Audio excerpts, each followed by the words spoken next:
आउँछ आउँछ एउटा एउटा ड्याउँ ल 10 रुपैयाँको देऊ 10 को 10 वटा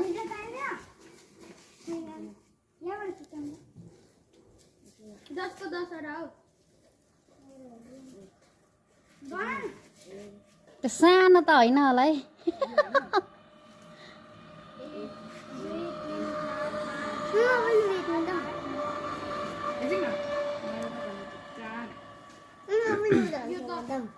माम खानुपर्छ यो 10 वटा 10 वटा अनि खै थपनी चाहिँ छैन एउटा थप्नुपर्छ त ए म चाहिँ के भने बोनस क्या ल